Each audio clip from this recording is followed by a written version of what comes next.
नमस्कार।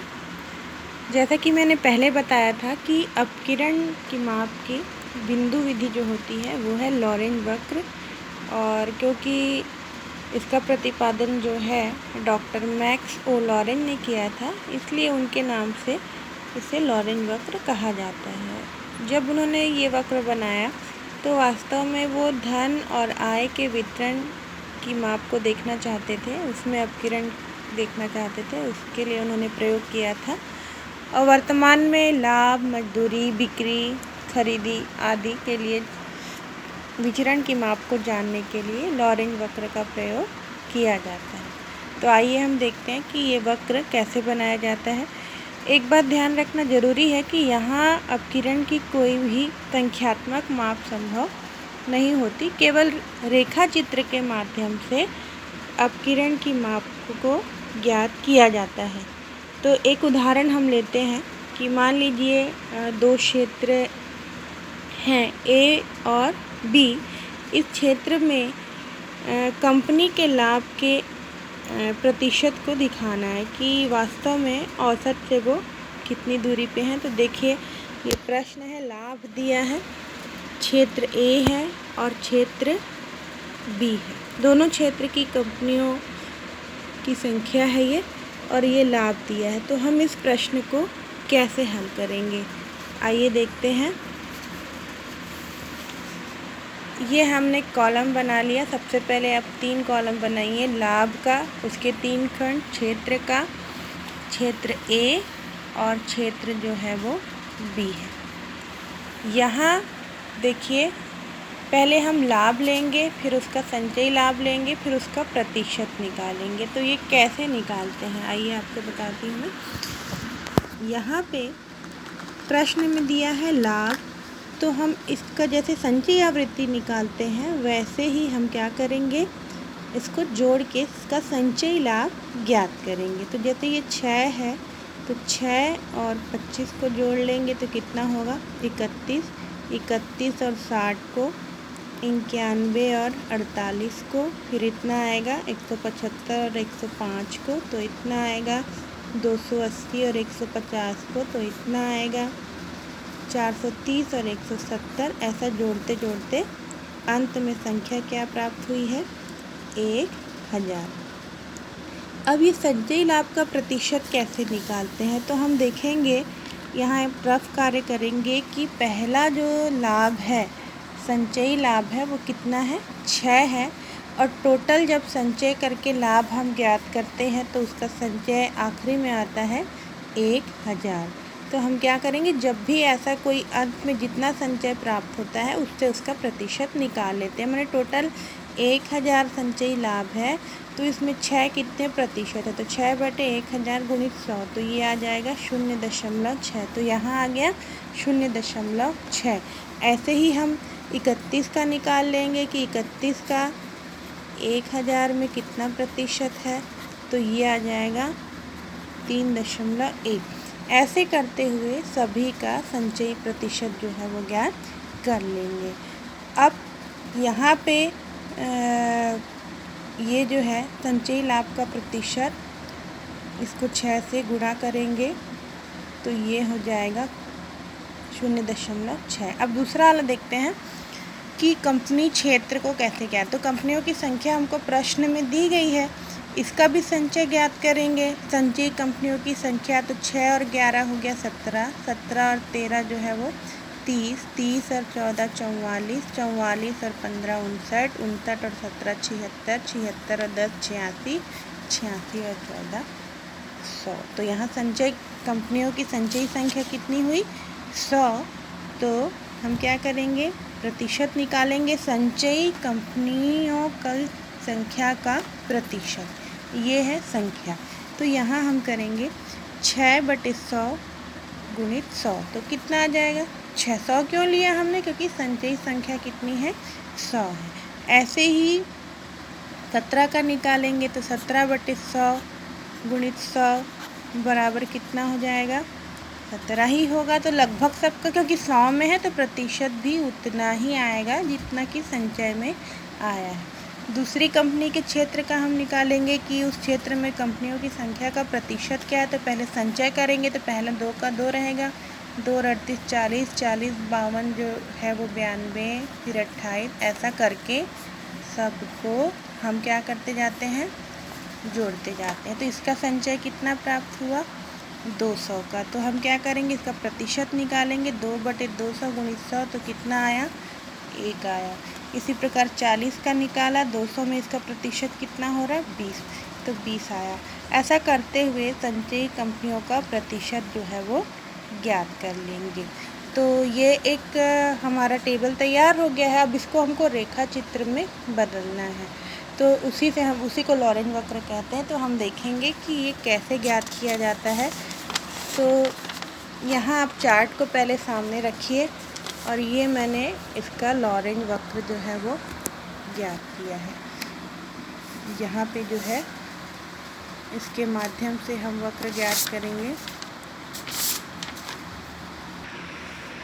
तो देखिए कैसे इसको ज्ञात करते हैं। तो आप ध्यान में रखिएगा, हमको ग्राफ बनाने के लिए 3 चीज़ों की ज़रूरत है।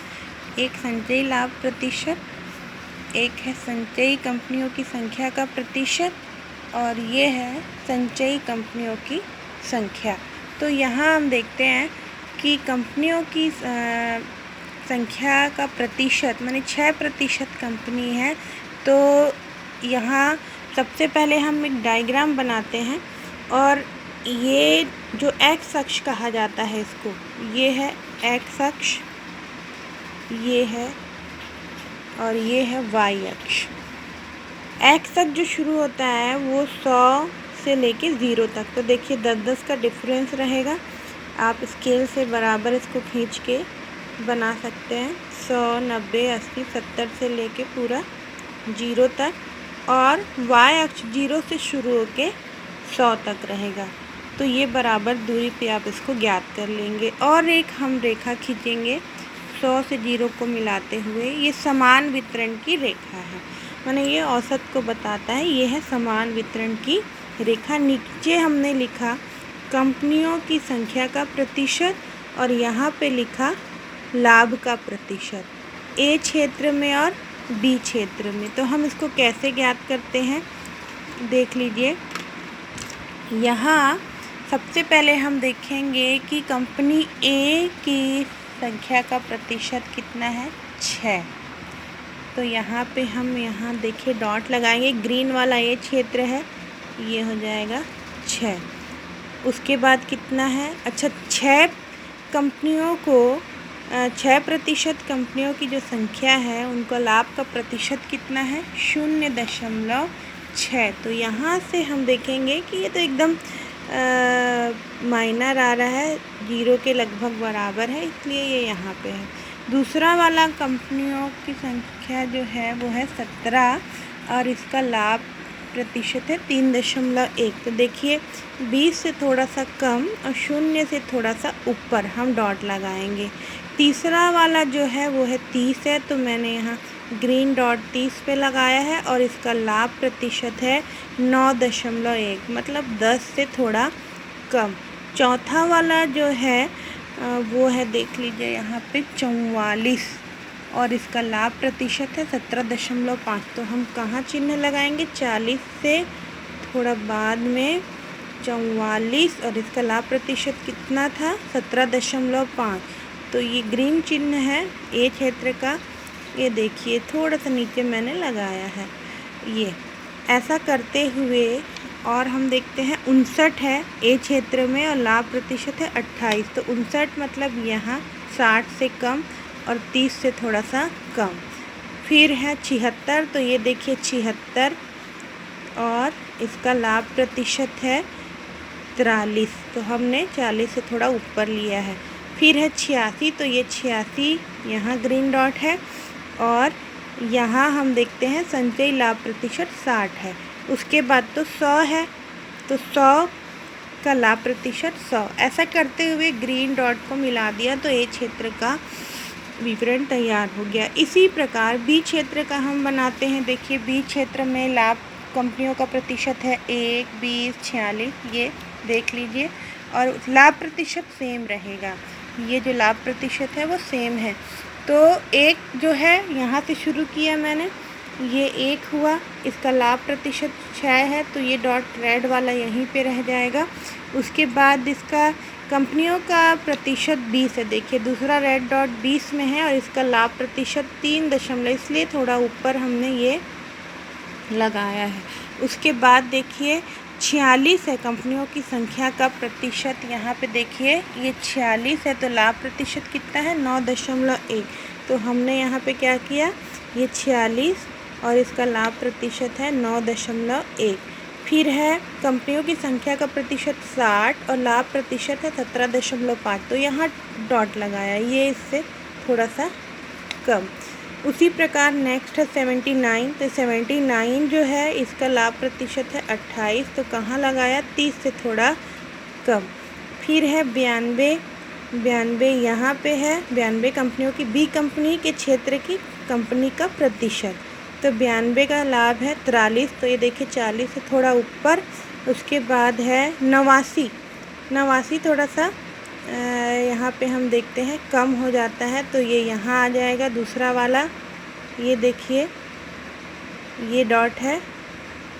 उसके बाद 89 का जो परसेंट है वो है 60, तो 89 का परसेंट यहाँ लगा लिया, ये 60, ये देखिए, और बाकी फिर क्या है 100 है। अब यहाँ कैसे पता चलेगा कि किस क्षेत्र में विचरण या अपकिरण की मात्रा अधिक है?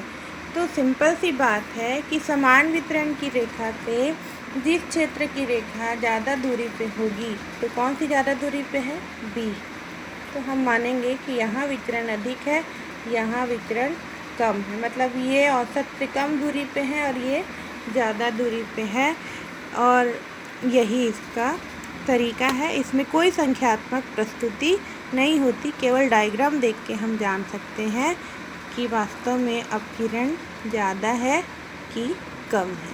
धन्यवाद।